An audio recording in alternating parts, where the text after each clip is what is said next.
Buka. Ya, pakai double.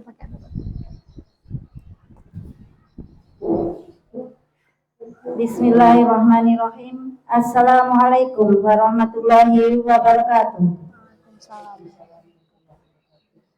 Yang kami hormati Ibu Waka Kurikulum, Ibu Siti Muawana SPDI. Yang kami hormati Ibu Sirmaleni selaku peserta dalam program pendidikan guru penggerak angkatan ke-10 yang pada hari ini menjadi narasumber diseminasi budaya positif. Yang kami hormati Bapak Ibu Guru dan serta tetap tata usaha SMP Negeri 2 Sungai Lilin. Puji syukur kita panjatkan kehadirat Allah Subhanahu wa Ta'ala yang telah melimpahkan rahmat dan karunia-Nya kepada kita sehingga kita bisa berkumpul di sini dalam acara diseminasi budaya positif di SMP Negeri 2 Sungai Lilin tanggal 12 Juni 2024. Salawat beriring salam semoga tetap tercurahkan kepada junjungan kita Nabi besar Muhammad Sallallahu Alaihi Wasallam yang kita tunggu syafaatnya di hari akhir nanti. Bapak Ibu yang kami hormati, perkenankan saya membacakan susunan acara kita pada pagi hari ini. Yang pertama pembukaan, yang kedua sambutan kepala sekolah, yang ketiga penutup. Bapak Ibu hebat, mari kita awali acara kita dengan melafazkan basmalah bersama-sama. Mari Bu. Bismillahirrahmanirrahim. Acara selanjutnya sambutan dari Kepala SMP Negeri 2 Sungai Lilin. Dalam hal ini akan diwakili oleh Ibu Kurikulum, Ibu Wakil Kurikulum. Kepada Ibu kami persilakan.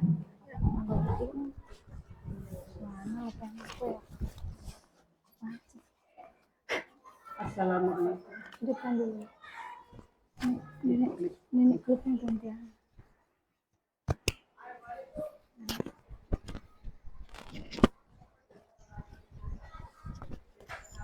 Assalamualaikum warahmatullahi wabarakatuh. Waalaikumsalam warahmatullahi wabarakatuh. Yang saya hormati Bapak Ibu Dewan Guru yang sempat hadir pada kesempatan hari ini, yaitu dalam acara diseminasi Ibu Sri Malini SPD. Yang saya hormati Ibu Sri Marleni SPD selaku calon guru penggerak SMP Negeri 2 Sungai Lilin. Puji syukur kita panjatkan kepada Allah Subhanahu wa Ta'ala yang mana pada hari ini kita masih bisa berkumpul di ruang pertemuan ini dalam rangka mengikuti yaitu pelaksanaan diseminasi yang akan dilaksanakan oleh Ibu Sri Malini SPD. Salawat beserta salam tetap kita curahkan kepada junjungan kita Nabi besar Muhammad Sallallahu Alaihi Wasallam yang selalu kita nantikan syafaatnya nanti di yaumil kiamah. Baiklah, di sini tidak banyak yang akan saya sampaikan ya. Di sini saya mewakili dari Bapak Kepala Sekolah, yaitu yang pertama saya bangga kepada Ibu Sri Marleni yang telah mengikuti sebagai calon guru penggerak di SMP Negeri 2 Sungai Lilin. Semoga calon penggerak yang akan diikuti Ibu Sri Marleni mendapatkan kelancaran bagi beliau dan menjadi motivasi bagi guru-guru SMP Negeri 2 Sungai Lilin ya. Dan imbasnya nanti bisa berguna bagi guru-guru SMP Negeri 2, kemudian juga dinantikan oleh para peserta didik kita semua ya. Saya ucapkan selamat mengikuti ya. Saya hanya bisa mendoakan semoga acara yang akan dilaksanakan atau kegiatan yang akan dilaksanakan oleh Bu Sri Marleni nanti bisa berjalan dengan lancar sampai selesai. Ya. Semangat untuk Bu Sri Marleni. Semoga ini menjadi motivasi bagi teman-teman ya untuk mengikuti sebagai calon-calon guru penggerak berikutnya.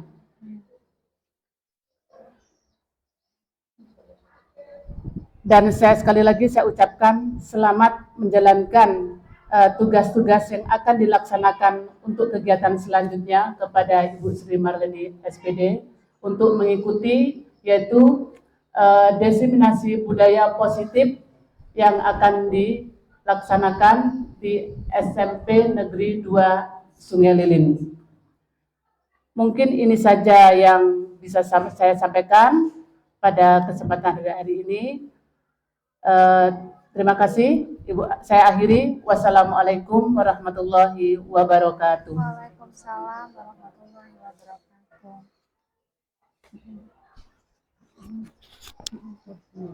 Ya.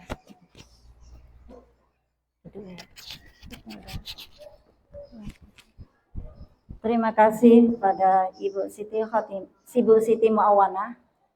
Acara selanjutnya, pemaparan materi dilanjutkan dengan diskusi yang akan disampaikan oleh Ibu Sri Marleni SPD.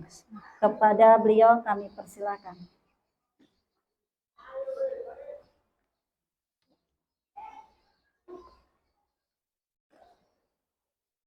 Baiklah.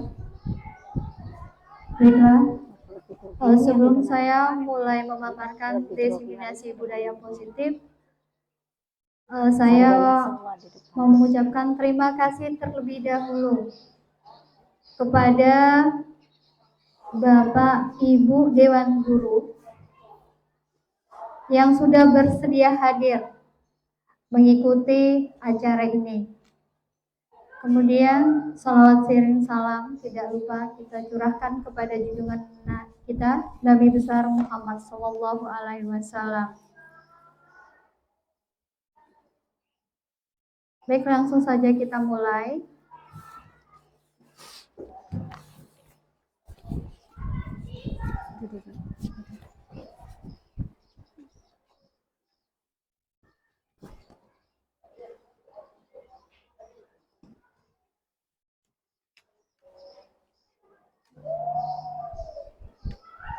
Seperti yang nampak di layar Bapak Ibu, itu tentang budaya positif.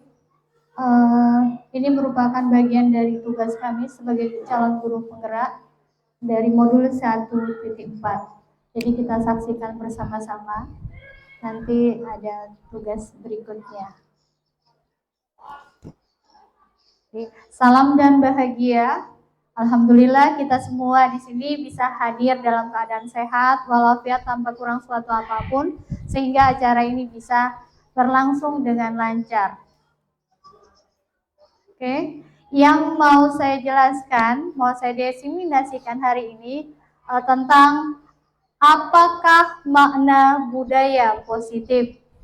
Saya rasa Bapak guru hebat di sini sudah mengerti atau mengetahui tentang budaya positif ini. Ini sebenarnya sudah kita lakukan dalam kegiatan sehari-hari dalam proses belajar mengajar, tapi untuk lebih detailnya kita simak. Budaya positif di sekolah yaitu nilai dan kebiasaan-kebiasaan di sekolah yang berpihak pada peserta didik atau murid agar mereka berkembang menjadi pribadi yang kritis, penuh hormat, dan bertanggung jawab. Jadi di sini kan siswa kita beraneka ragam.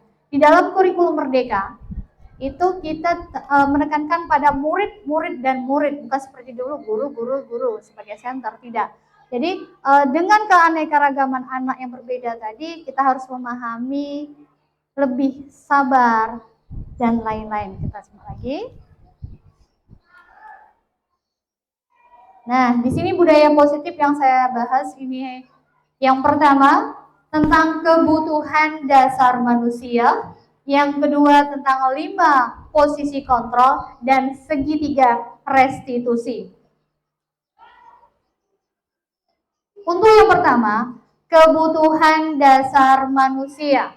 Ya, kebutuhan dasar kita seperti kita ketahui pasti yang pertama adalah bertahan hidup. Bertahan hidup di sini misalkan sandang, pangan, papan. Kemudian yang kedua, kita perlu adanya rasa kasih sayang dan rasa diterima oleh orang lain. Berpasang-pasangan, punya anak.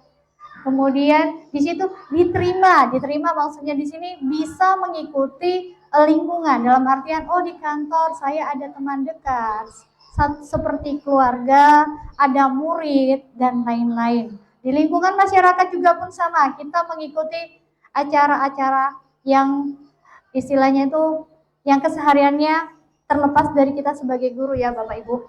Yang kedua, ada namanya kebebasan. Kebebasan misalkan di sini berpendapat. Kemudian yang berikutnya lagi ada kesenangan. Nah, kesenangan ini kita kan pasti rutinitasnya itu kalau guru pagi, masa ngajar, pulang, sekolah dan seterusnya, kontinu seperti itu terus, pasti ada rasa jenuh. Perlulah kita refreshing, jalan-jalan, main game, memasak, nyalurkan hobi. Atau ya kayak sekolah kita mau jalan-jalan besok ke Lampung, insya Allah terlaksana. Kemudian ada penugasan. Nah, penugasan ini tadi ya tugas kita sehari-hari sebagai ibu, sebagai istri, dan sebagai pastinya sebagai guru. Lanjut lagi. Nah, ini ada contoh kasus Bapak Ibu. Saya bacakan terlebih dahulu. Di situ Ibu Ani, guru kelas 7 di SMP Merdeka, sedang bingung menghadapi ulah salah satu murid di kelasnya, Agus.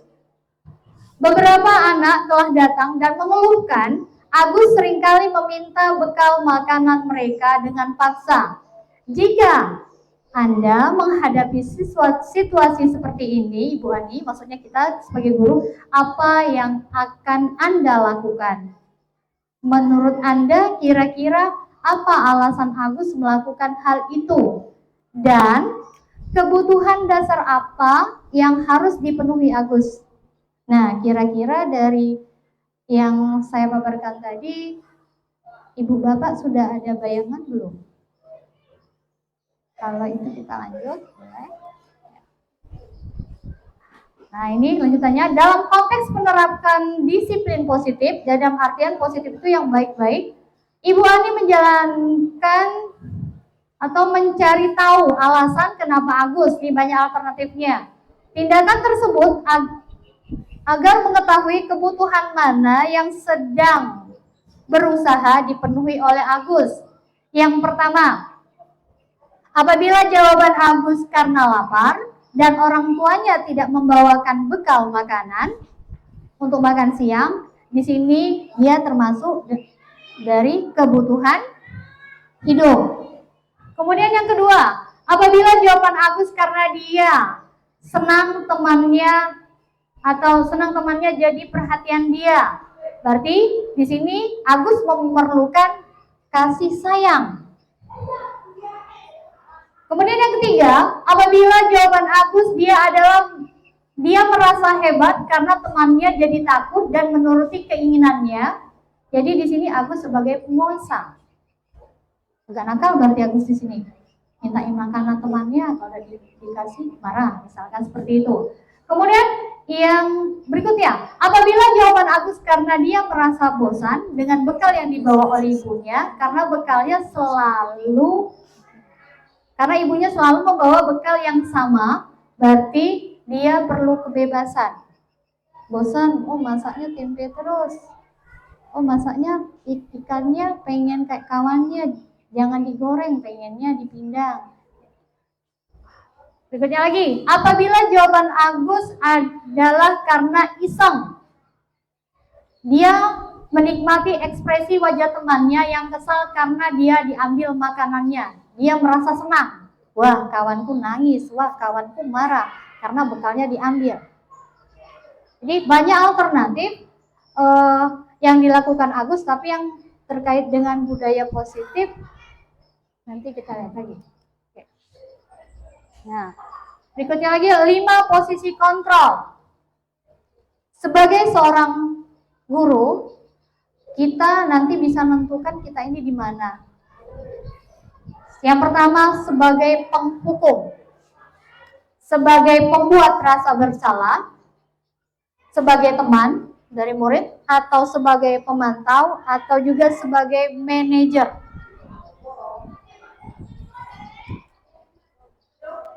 Kalau dia sebagai penghukum, gurunya sebagai penghukum, berarti di sini disebutkan bisa menggunakan hukuman fisik maupun verbal.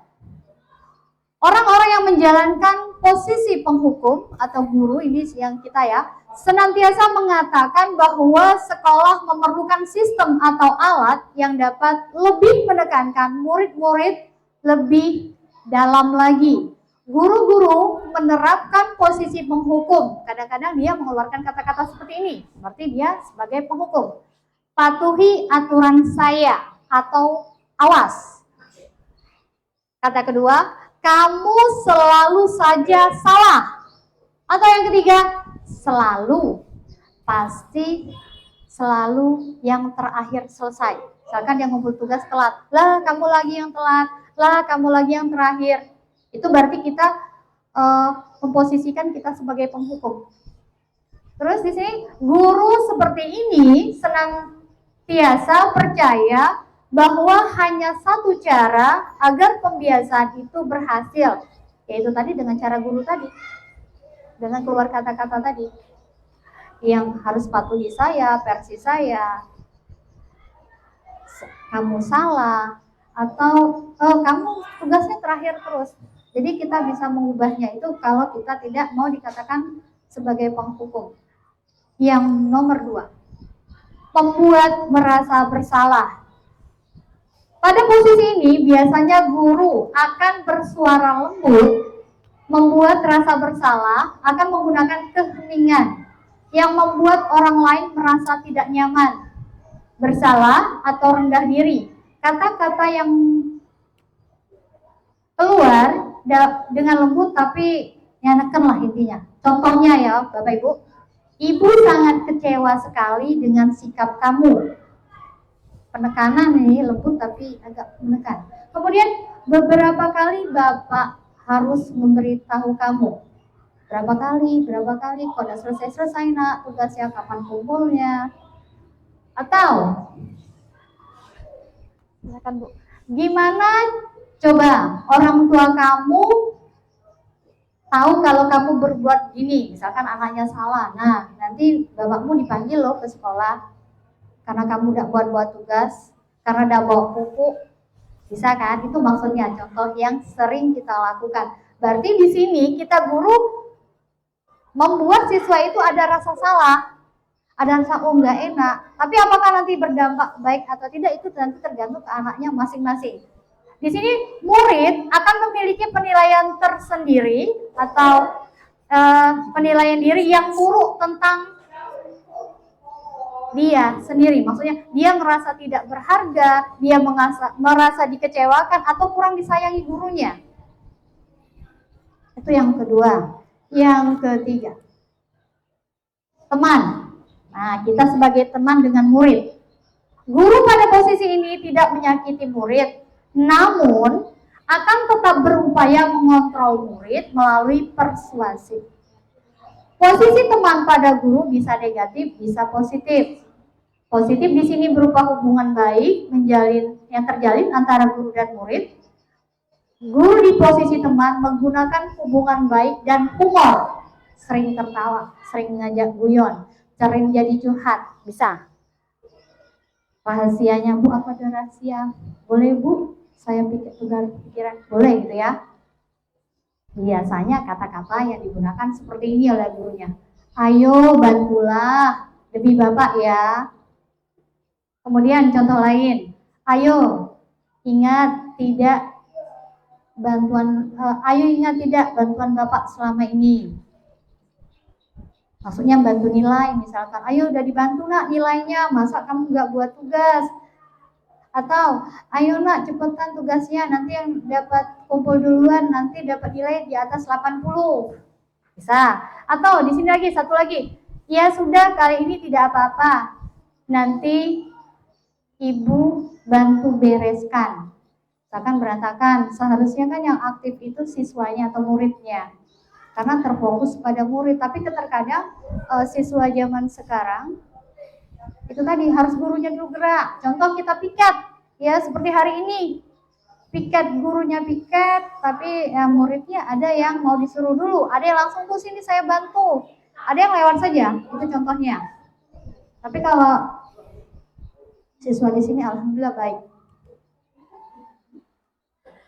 Hal negatif dan posisi teman adalah di sini, bila suatu saat guru tersebut tidak membantu, maka murid akan kecewa dan berkata, ini muridnya, saya pikir Bapak Ibu teman saya.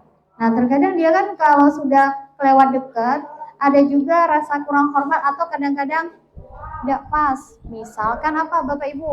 Ayo, apa misalkan? Sudah terlalu dekat tapi dia tidak bisa menempatkan posisi. Pas di sekolah dia lupa. Misal, biasa di rumah manggilnya Mbak. Begitu di sekolah dia lupa, tidak manggil ibu, Mbak katanya. Salah. Nah, itu memang baik tapi kurang pas, kurang pada tempatnya. Kemudian hal lain yang timbul adalah murid bertindak.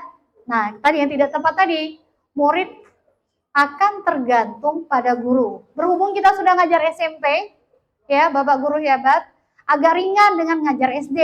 Cuman saya rasa untuk kelas 7, yang wali kelas 7 atau yang ngajar kelas 7 agak spesial. Kita menjelaskan di sini, yang sana ribut karena mungkin transisi dari SD. Tapi sekarang kalau sudah semester 2, mudah-mudahan tidak lagi berubah dengan sendirinya, adaptasi. Oke. Nah, yang berikutnya lagi, guru sebagai pemantau. Apa maksudnya? Pemantau berarti mengawasi. Pada saat kita mengawasi, kita bertanggung jawab atas perilaku orang yang kita awasi. Posisi pemantau berdasarkan pada peraturan-peraturan dan konsekuensi. Dengan menggunakan sanksi atau konsekuensi, kita dapat memisahkan hubungan pribadi dengan murid sebagai seorang yang menjalankan posisi pemantau. Pertanyaan yang sering keluar atau kata-kata yang sering diucapkan oleh guru ini, misalkan sebagai pemantau ini ya, peraturannya apa? Misal, anak dari gerbang datang telat, kita nanyanya lembut sebagai pemantau tadi, ini sudah jam berapa nak? Kok telat? Tuh. Kemudian, apa yang kamu lakukan? Lanjutan dari yang tadi ya Bapak Ibu. Kok apa bangunnya kesiangan? Tidur jam berapa? Bisa jadi seperti itu. Yang satu lagi, sanksi atau konsekuensi apa? Nah, maksudnya hukuman yang akan kita berikan tadi. Karena sekarang kan kita tidak boleh hukuman secara fisik. Tapi dijelaskan juga tadi kalau verbal juga tidak boleh. Jadi posisi guru sekarang harus lebih ekstra lagi dalam pengucapan. Apalagi sekarang apabila anak disuruh bawa HP. Nah, itu yang lebih ketat. Bukan tidak boleh karena memang sudah zamannya, tapi perlu pemantauan yang lebih dari gurunya. Lanjut lagi, seorang pemantau sangat mengandalkan perhitungan, catatan, dan data yang dapat digunakan sebagai bukti atas perilaku seseorang. Posisi ini akan menggunakan stiker, strip catatan, atau daftar cek. Posisi pemantau sendiri berawal dari proses stimulus respon yang menunjukkan tanggung jawab guru dalam mengontrol siswa. Misal kalau di sini kan kita setiap hari kecuali hari Jumat sholat zuhur bersama, itu kan di absen. Atau pas hari Jumatnya kita sholat duha, itu kan di absen. Nah, berarti di sini kita memantau siapa saja anak yang tidak masuk, sakit, izin apa atau apa. Oke, lanjut lagi. Berikutnya, guru sebagai manajer. Guru sebagai manajer ini di posisi terakhir adalah posisi di mana guru dapat berbuat sesuatu bersama dengan murid, mempersilahkan murid mempertanggungjawabkan perilakunya, mendukung murid agar dapat menemukan solusi atas permasalahan sendiri. Seorang manajer telah memiliki keterampilan di posisi teman maupun pemantau. Sudah merangkap ini Bapak Ibu. Dan dengan demikian bisa jadi di waktu-waktu tertentu kembali pada posisi tersebut bila diperlukan. Namun, bila kita menginginkan murid-murid kita menjadi manusia yang merdeka, mandiri, dan bertanggung jawab, maka kita perlu mengacu kepada restitusi yang dapat menjadikan murid kita sebagai manajer bagi dirinya sendiri. Di manajer, murid tidak diajak menganalisis kebutuhan sendiri maupun kebutuhan orang lain. Di sini, penekanannya bukan pada kemampuan membuat konsekuensi, namun dapat berkolaborasi dengan murid bagaimana memperbaiki kesalahan yang ada. Jadi, dari beberapa jenis karakter kita sebagai guru, menurut Bapak Ibu kita bagusnya jadi apa? Jadi manajer kah? Jadi pemantau? Jadi penghukum? Atau pembuat rasa bersalah Bapak Ibu? Apa Bu Lina? Jadi manajer. Bu Astuti, kita sebagusnya jadi apa? Jadi manajer. Ibu Waka?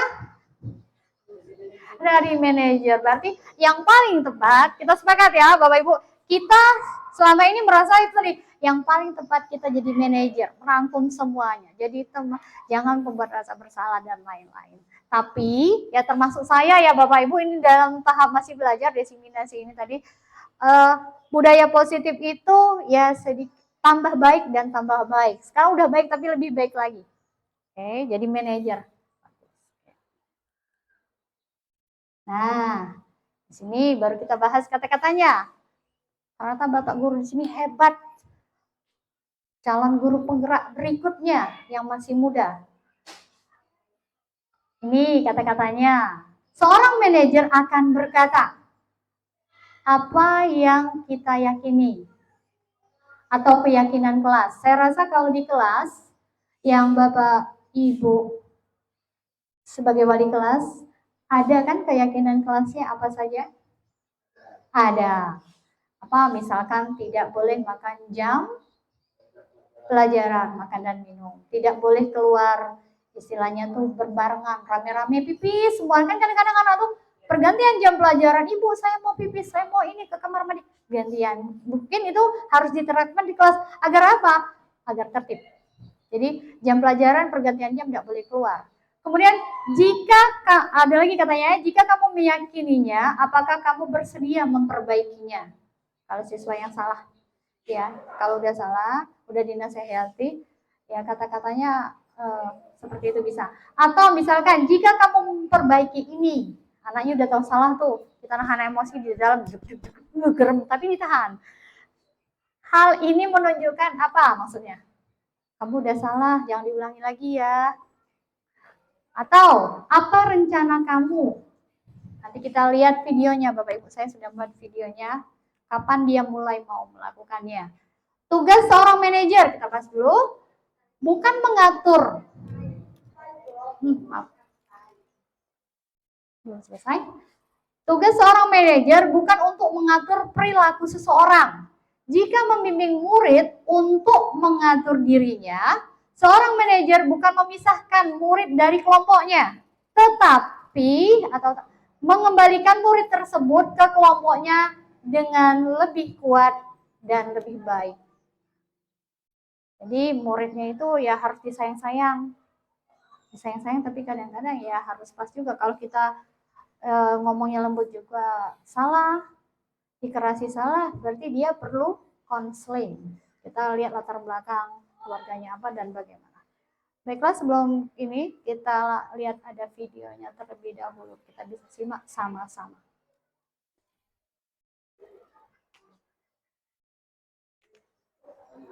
Ya, posisi kontrol tadi dibahas.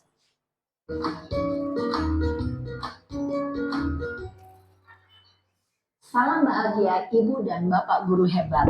Dalam penerapan disiplin positif restitusi, salah satu program yang dikembangkan adalah 5 posisi kontrol. 5 posisi kontrol dalam restitusi adalah proses perjalanan seorang pendidik agar dapat mengenali dirinya. Pada video kali ini, kita akan membahas tentang 5 posisi kontrol yang dikembangkan oleh Diane Gosser dan contoh penerapannya.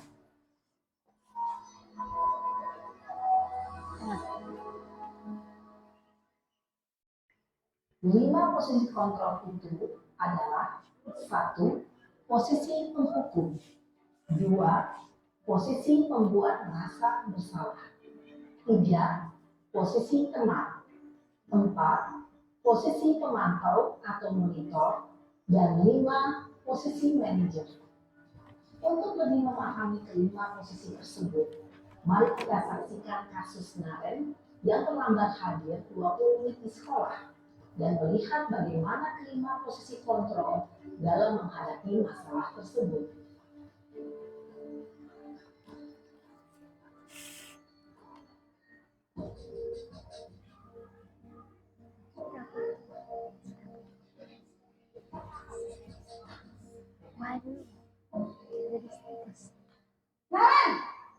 Woi, marah.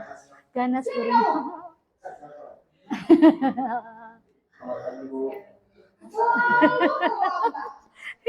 Kamu deh, pasti terlambat. Maaf Bu, saya Apa? Apa coba? Alasan kamu apa lagi? Kapan sih kamu tidak terlambat? Malas sekali ya kamu jadi anak. saya Dasar pemalas. Kapok sih kamu. Nyerocos Sudah ini. berapa kali terlambat? Sana, kamu keliling lapangan basket 2 kali. Kebalik ya sih. saya ke lapangan basket Bu. Kenapa? Kamu melawan ibu. Berani-beraninya jawab. Sudah terlambat, masih berani jawab pula. Sekarang, keliling lapangan basket 5 kali sekalian. Biar kapok. Cepat. Wow. Pergi sana ke lapangan basket. Posisi penghukum biasanya berbicara dengan nada tinggi, menghardik, menunjuk-nunjuk, menyakiti, dan menyindir. Hukuman bisa berupa fisik maupun psikis. Ibu dan Bapak guru hebat, dampak yang terjadi pada murid ketika guru berada pada posisi penghukum adalah murid cenderung akan memberontak, bahkan menyimpan dendam.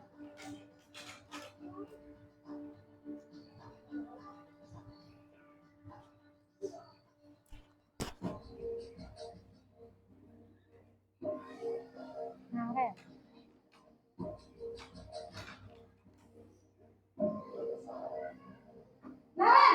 Naren lagi. Aduh, Aduh, puas. Naren. Kamu kenapa terlambat lagi, nak? Ya Tuhan, Naren. Kamu senang ya bikin ibu susah ya? Kalau kamu terlambat lagi, nanti ibu yang ditegur bapak kepala sekolah, nak. Disangka ibu tidak bisa membina kamu. Duh, gimana ini? Gimana ini? maaf Bu. Duh, Gusti Naren. Kamu suka ya kalau ibu ditegur bapak kepala sekolah? Terus, sekarang ibu harus tulis apa yang di buku absen? Ini kamu sudah sering terlambat loh. Ibu harus apa coba? Aduh. Maaf Bu. Maaf sekali. Ya sudah, lain kali jangan bikin ibu susah lagi ya nak ya. Ibu tidak akan kuat lagi kalau kamu begini terus. Bisa jantungan kalau ibu ditegur bapak kepala sekolah. Sana cepat kelas. Maaf ya Bu. Maaf sekali. Posisi membuat rasa bersalah berbicara dengan nada tenang, cenderung lembut. Namun kata-kata yang diutarakan membuat murid merasa menjadi orang yang gagal, memandang buruk dirinya sendiri, merasa tidak berharga, dan tidak sanggup membahagiakan orang lain. Ketika guru mengambil posisi pembuat rasa bersalah, murid akan menganggap dirinya yang bersalah dan ia akan menyimpan emosi negatif tersebut di dalam dirinya.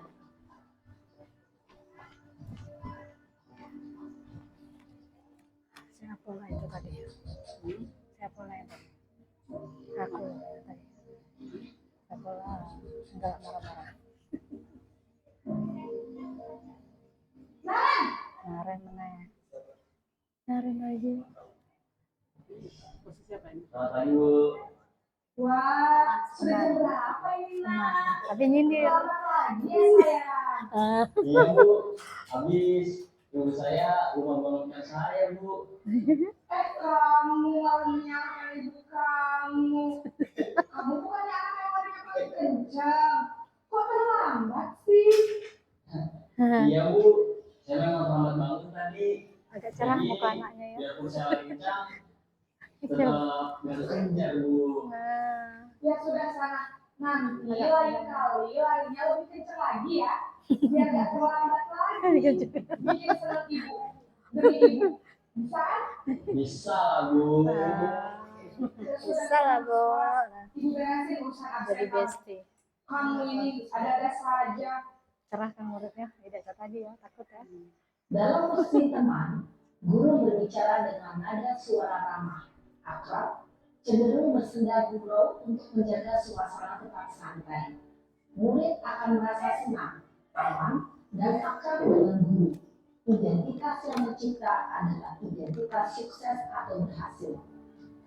Namun, perlu diingat, karena ini masih dorongan eksternal, maka ada faktor ketergantungan dan murid kepada orang tertentu. Di sini, guru aksennya, sehingga di lain waktu, murid bisa berperilaku baik, namun hanya kepada orang-orang tertentu saja. Ada video di 71-73, 72 itulah Zaki tidak masuk, teksnya tetap Zaki sama Tirta. Tapi ya karena Zaki tidak masuk, Tirta jadi Zaki. Pas yang mobil Hindu macet itu yuk, yang katanya ada cuma. Selamat pagi Bu. Naren, apa peraturan sekolah kita tentang jam berapa kita harus masuk sekolah, nak? Kita harus di sekolah jam 7 Bu. Iya betul, sekarang sudah jam 7.20. Naren sudah tahu konsekuensinya jika terlambat hadir. Paham Bu, saya harus tinggal kelas pas jam istirahat selama 20 menit. Iya benar, konsekuensinya demikian. Jadi nanti jam 9.30 pas istirahat, kamu harus tinggal di kelas, kerjakan tugas tambahan untuk ketertinggalan kamu, ya? Baik Bu. Posisi pemantau mengandalkan penghitungan atau data untuk mengontrol murid. Satu Guru tambah satu, dua. mengarahkan murid berdasarkan peraturan dan konsekuensi. Seorang pemantau menunjukkan bahasa tubuh dan ekspresi wajah yang datar dan cenderung formal. Bong deh. Manajer.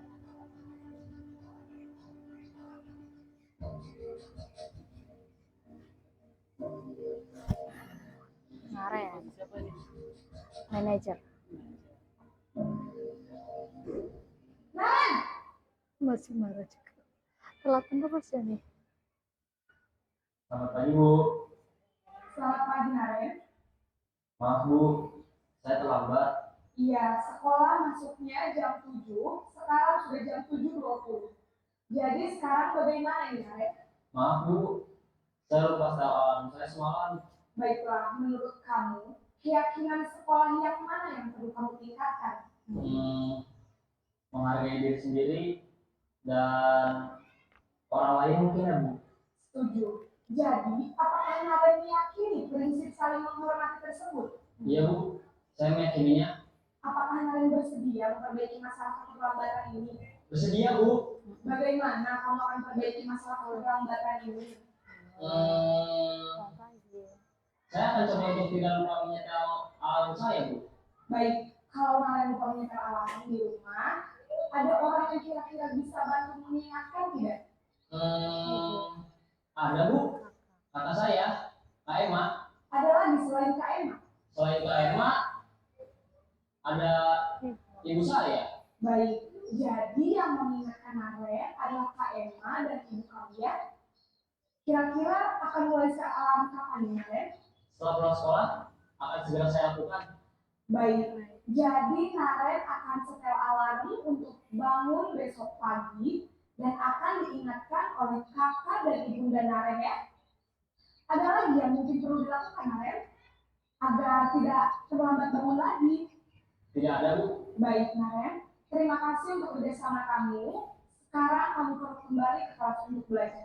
Baik, Bu. Terima kasih. Yang bagus.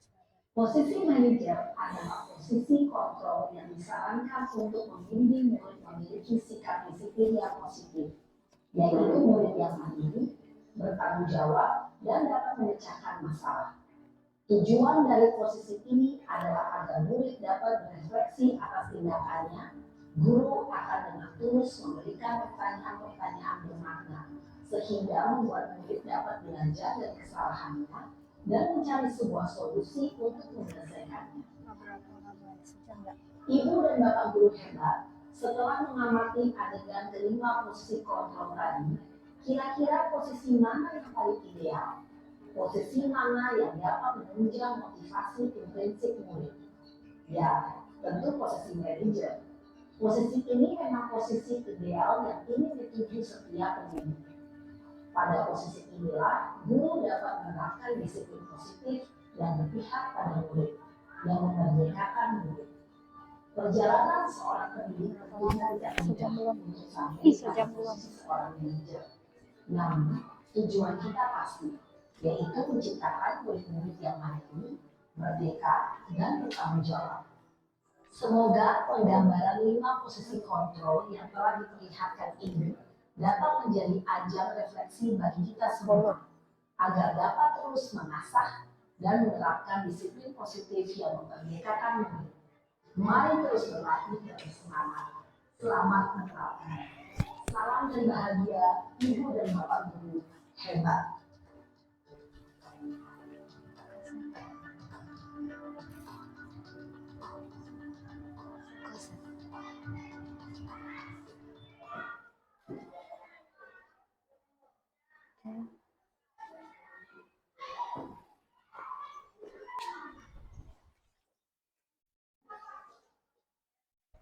Baik, Bapak Guru hebat. Tadi kurang lebih 12 menit kita sudah menyaksikan video. Berarti yang ini tadi lebih memperjelas dari yang saya jelaskan tadi.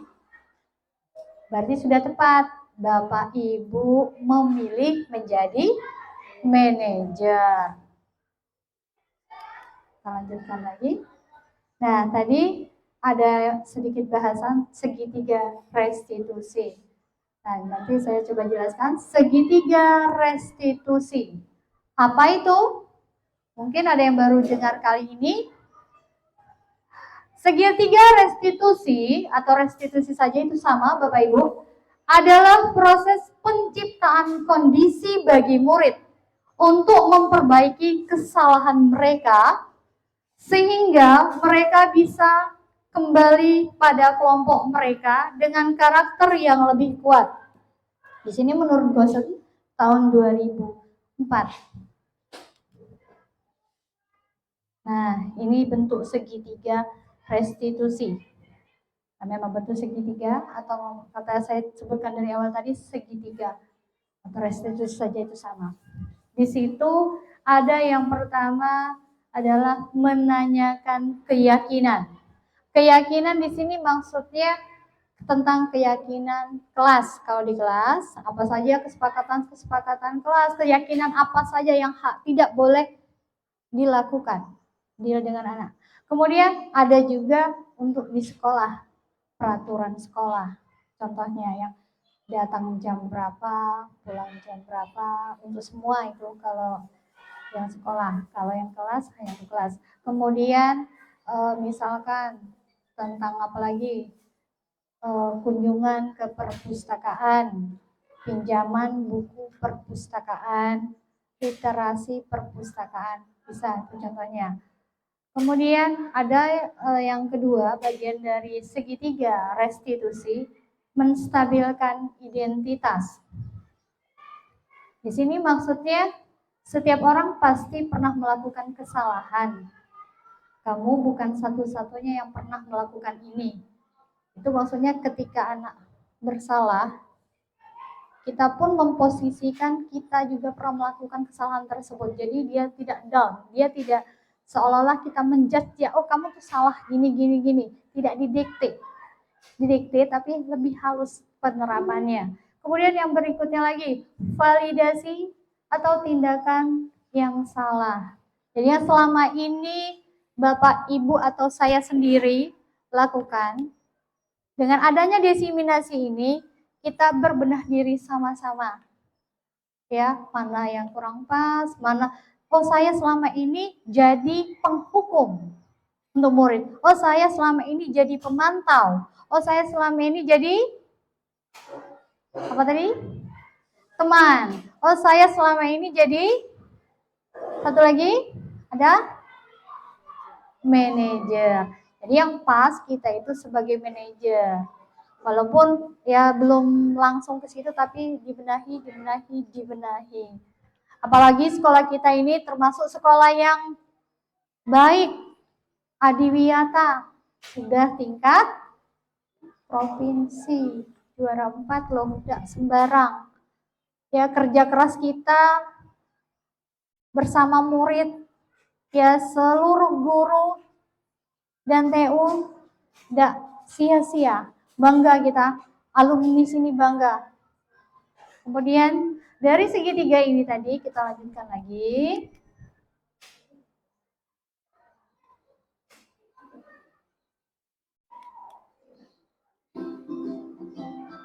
Ini tentang penerapan segitiga restitusi.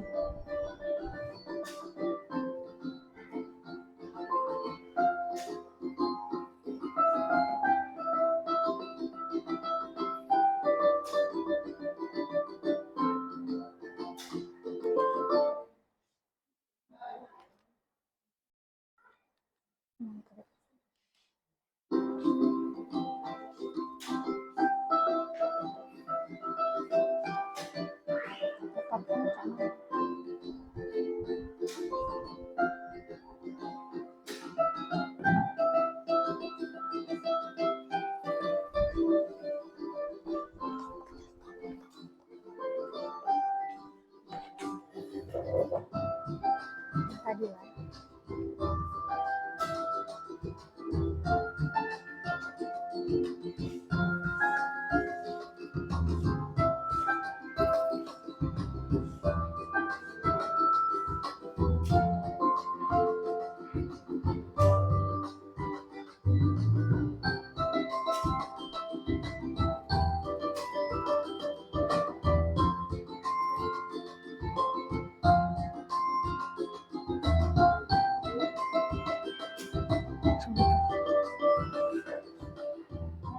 Selamat pagi.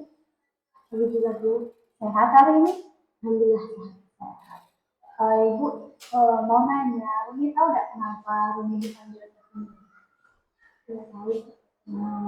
Tadi kan pas pelajaran Ibu lihat Rumi makan diam-diam. Benar apa tidak? Iya Bu, tadi saya makan di dalam kelas karena saya tadi belum sarapan Bu. Takut kelamaan, saya juga tidurnya agak malam Bu. Oh, jadi itu alasannya.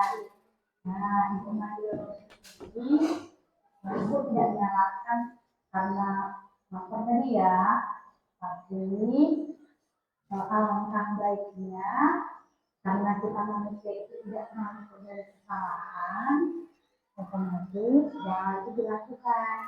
Nah, pada pelajaran selesai atau istirahat baru makan. Kemudian Rumi masih ingat tidak keyakinan kelas kita apa?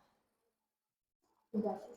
Keyakinan kelasnya misalkan pertama harus jujur. Kedua, tidak boleh makan di dalam kelas jam pelajaran. Jadi jangan dilakukan lagi.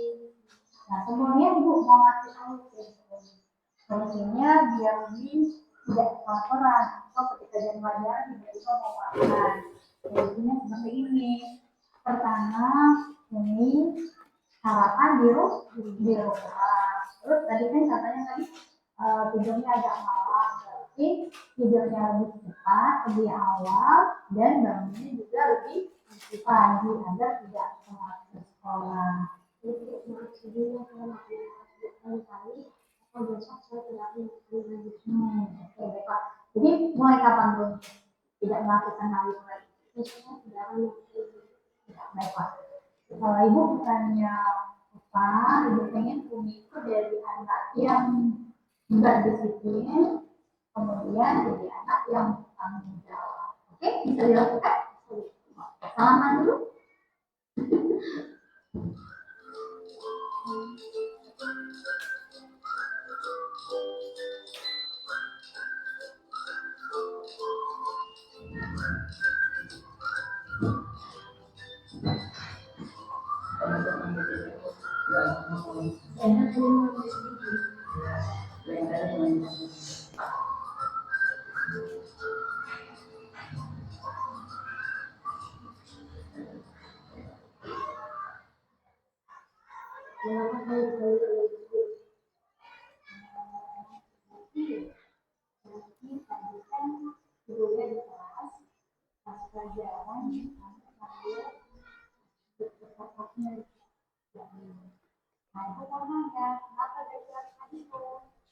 Karena saya terlambat dan lupa melakukan tiket dan tas. Di sini kami berpesan, tapi di sini kita ini apa?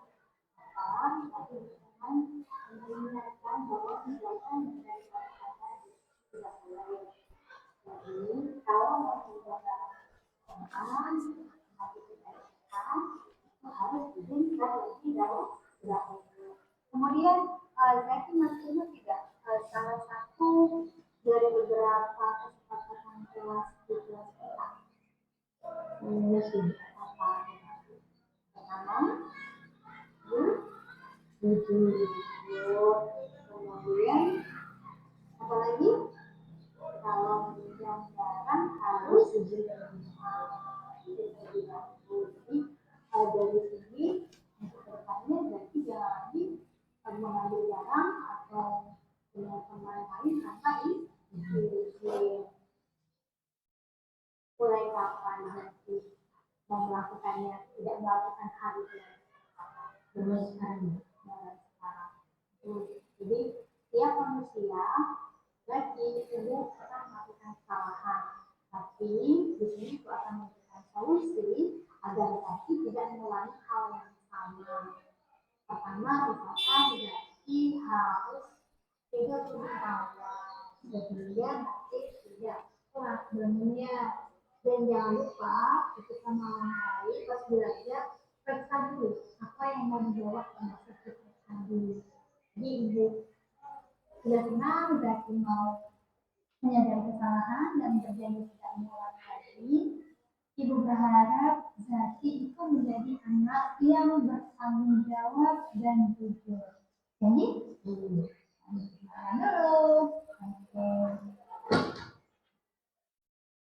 Makasih ya Bu Eni karena sudah memberikan ini saran agar tidak makan di kelas agar belajar lagi. Dan lagi terima kasih ya Bu. Terima kasih Bu Eni telah memberikan solusi. Dan saya akan coba menjadi anak yang lebih baik.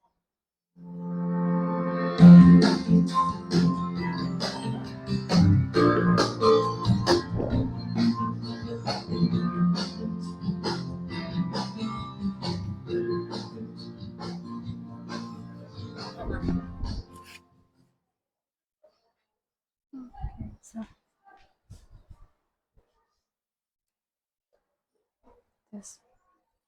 tes.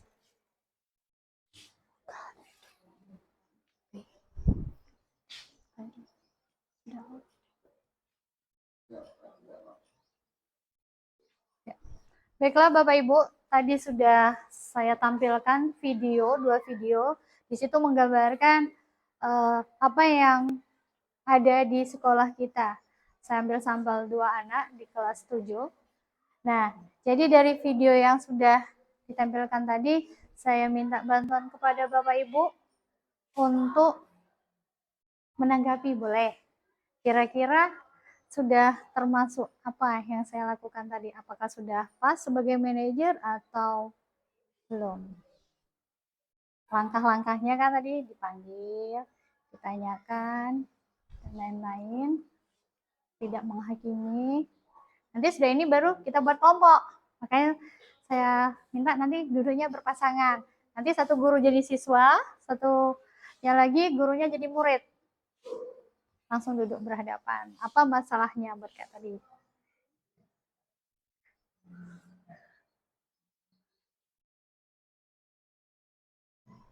Oke? Kita ulang lagi kalau bingung. Jadi satu orang jadi guru, satu orang jadi murid, berhadapan, berdua diskusi sebentar.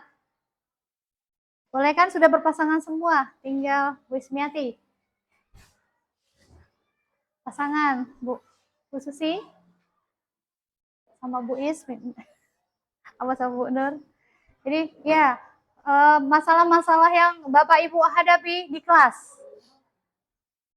Pak, kira-kira boleh dimulai, saya kasih waktu ya Pak, Bu. 10 menit saja. Jadi nanti satu jadi murid, satu jadi guru. Jadi terkait dengan budaya positif dan segitiga restitusi. Silahkan Bapak Ibu kerja sama. Tes. Jadi Bapak Ibu duduk berdua. Nanti satu jadi murid, satunya jadi gurunya. Buat kasus. Kasusnya apa? Yang simpel-simpel saja yang kita hadapi di kelas Bapak Ibu. Ya, nah, ini kasus pertama, contoh ya.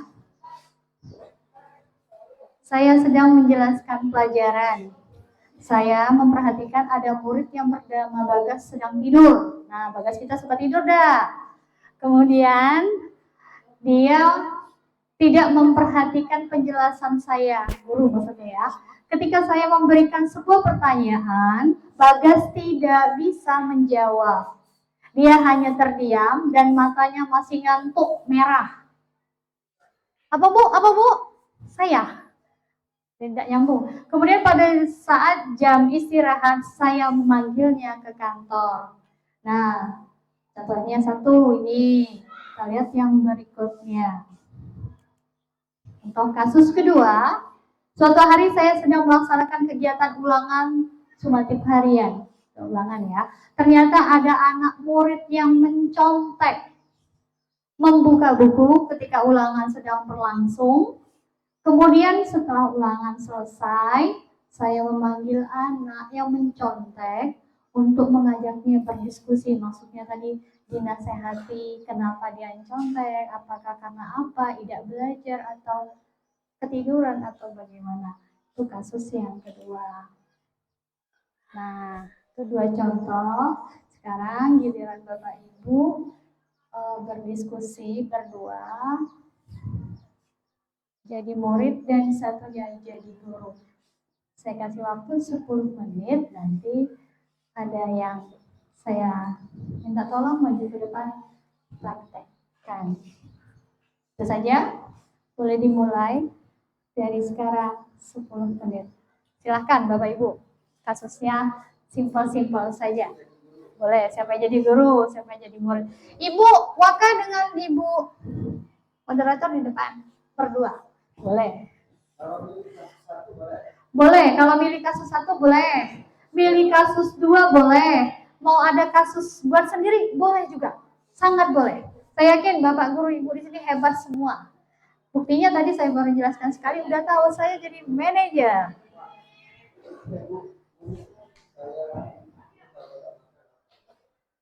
Ya berdua sama siapa? Pak Zul. Saya nyontek atau makan atau apa kasus lain misalkan. Atau buat tugas tidak selesai-selesai anaknya. Kan bisa ditanya, kenapa tidak selesai-selesai? Ya, nanti saya ambil satu untuk mempraktekkan ke depan. Sekarang dibuat lagi 10 menit. Yuk. Atau Bu Hotimah sama Bu Ning gitu, nah boleh kasusnya apa? Ya, Bu Lina sama Pak Olis. Berdua, kurakur yang depan juga kasus apa? Bu Nini sama Bu Mu.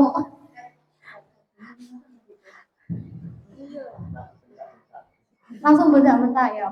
Berarti Bapak sebagai pembuat rasa bersalah boleh Pak Olis. Contoh kan, tidak harus sebagai manajer semua gitu tuh kan. Kita ini ada karakter masing-masing. Tapi kalau yang pas, yang paling ideal kita sebagai manajer. Tapi kan itu tadi ada apa-apa. Silakan. Bu Susi. Pada Bu Is boleh.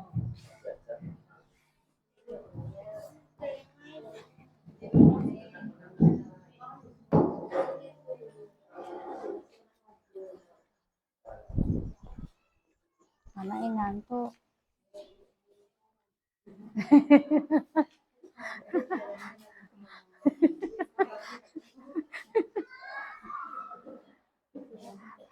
Yang mudah-mudah lah. Ya lagi disuruh ya Pak Bu maju jadi murid, jadi guru kayak tadi.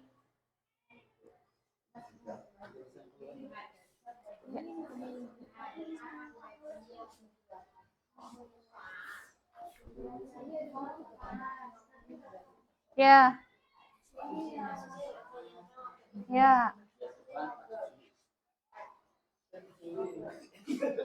Ayo, nanti dari sampel yang bersedia jadi sampel maju ke depan. Paulis sama Bu Lina. Boleh. Ya, Bu Lina jadi murid, kan murid Bu ya. Sekarang jadi guru. Boleh. Ya, Pak Bu Astuti sama Bu Nila, boleh.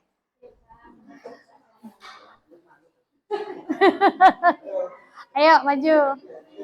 Ke depan.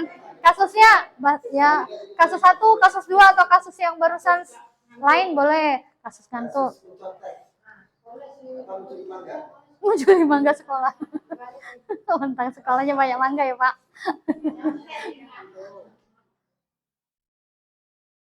Ayo maju, Bapak. Silahkan, Ibu.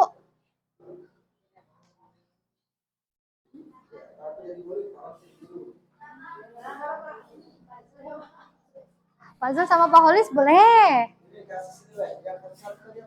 Kasus 1, sebentar Pak. Ngantuk. Kasus yang pertama, boleh sama Pak Holis, boleh. Oh, kasus 1 ya, Pak. Oke. Nah, kasus 1. Oke, Pak Holis. Ayo Pak. Pak Olis jadi guru Pak. Ayo Pak, silakan Pak. Terima kasih Bu Sri Mareni. Kami akan memperagakan. Boleh, silakan Pak. Apa namanya itu? Mempraktikkan kasus 1 yang dimana saya akan menjadi Bagas yang sedang tertidur di kelas. Ya. Dan juga Pak Holis menjadi guru yang akan membimbing saya menggunakan segitiga restitusi. Oke. Ini posisinya seperti ini. Di sini berdiri apa? saja ya, kalau Mau duduk boleh, duduk boleh. Berdiri saja kalau. Oh berdiri. Berdiri di sini saja. Tidak. Tidak masuk kamera. Tidak masuk kamera. Bagas. Silakan Pak. Bagas.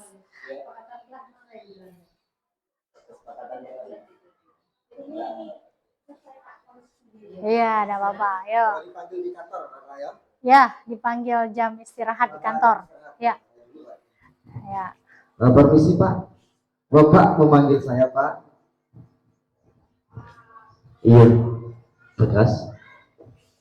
Kira-kira Bagas mengerti tidak?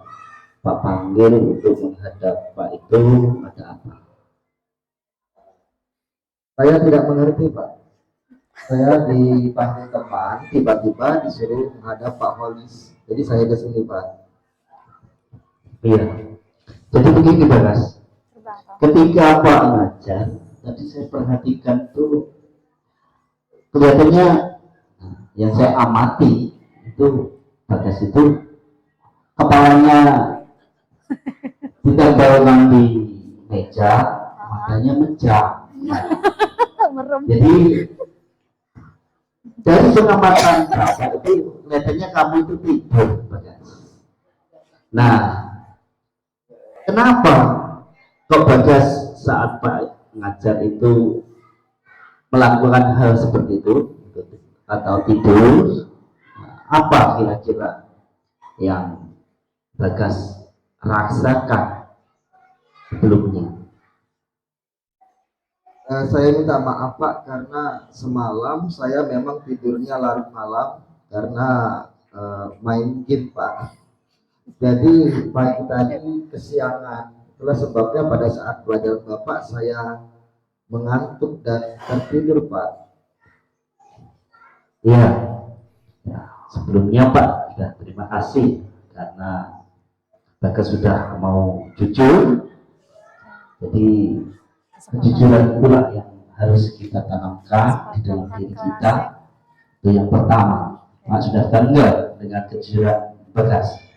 Selanjutnya ini kira-kira terus yang apa ketika Pak ngajar Bagas itu tidur, tentunya kan begini ya.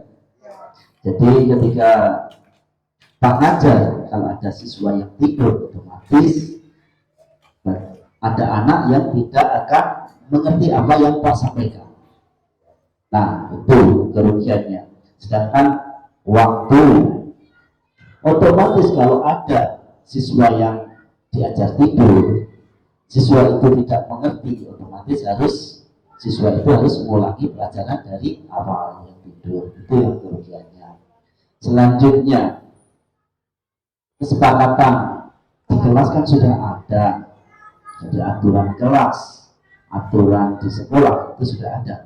Jadi contohnya, umpamanya ketika aturan sekolah, ketika di kelas siswa itu harus mengikuti pelajaran dengan semua guru itu dengan baik, dengan semangat, dengan sopan.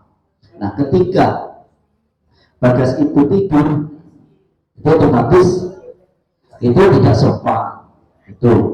Selain itu di kelas Bagas kan sudah ada kesepakatan, iya kan? Ya.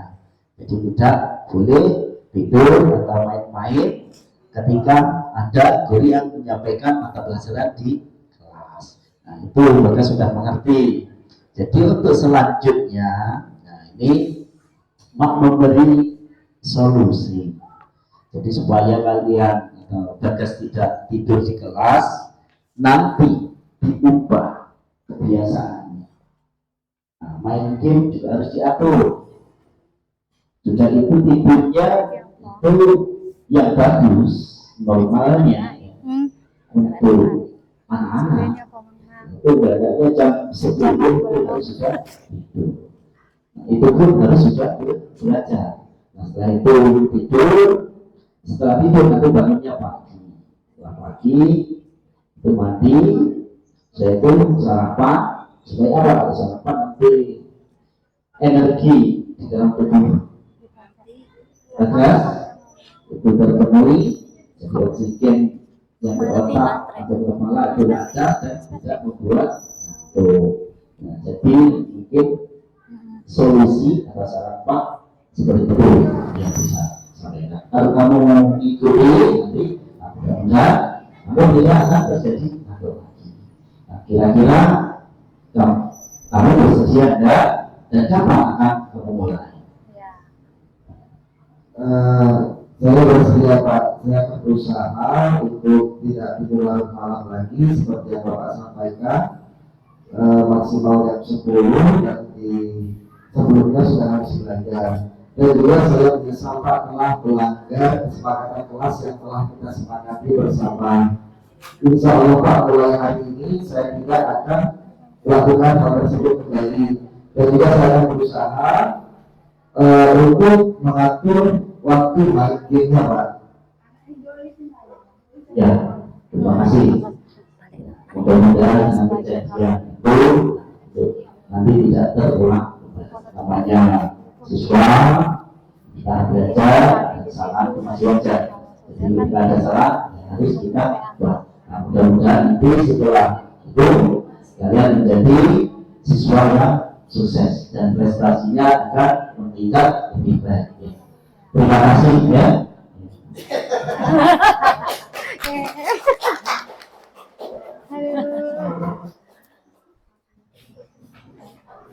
Makasih Pak.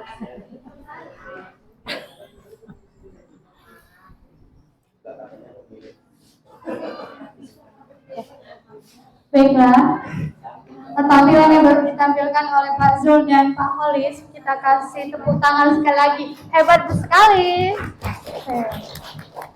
Jadi yang barusan ditampilkan tadi sebenarnya udah sesuai dengan segitiga restitusi dan berbagi perspektifnya. Jadi ada langkah memanggil, ada langkah menanyakan kendalanya apa, kemudian di situ juga memberikan nasihat, kemudian menanyakan kapan dia akan berubah, kemudian lagi ada juga cakupan tentang apa yang dilanggarnya tentang keyakinan kelas.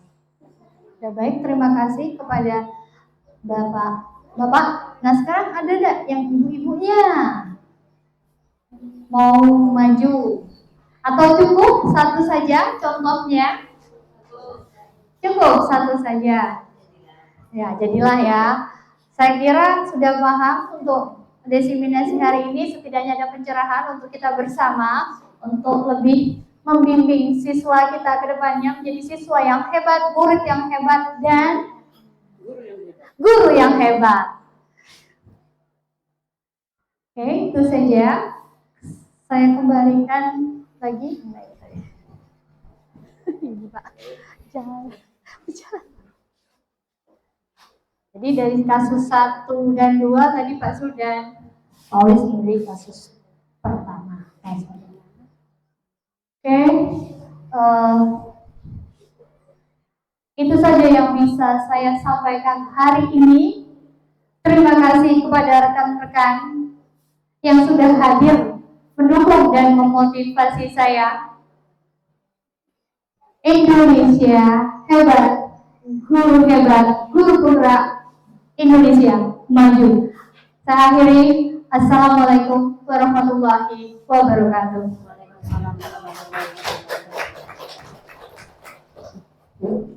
Baiklah Bapak Ibu, luar biasa ya insight-nya dan kita dapat dari Ibu Sri Marleni tadi. Terima kasih, apresiasi setinggi-tingginya kepada pembicara kita kali ini. Dan saya apresiasi kepada seluruh Bapak Ibu yang telah hadir di sini dan ikut menyaksikan, menyimak dengan antusias. Tepuk tangan untuk kita semua. Baiklah Bapak Ibu semua, acara demi acara telah kita lalui bersama. Tibalah kita pada acara yang terakhir, yaitu penutup. Marilah kita tutup acara kita hari ini dengan lafaz hamdalah. Alhamdulillahirabbil alamin. Di sini saya sebagai moderator, kalau ada kata-kata saya yang tidak berkenan, saya mohon maaf. Saya akhiri. Wassalamualaikum warahmatullahi wabarakatuh. Waalaikumsalam warahmatullahi wabarakatuh.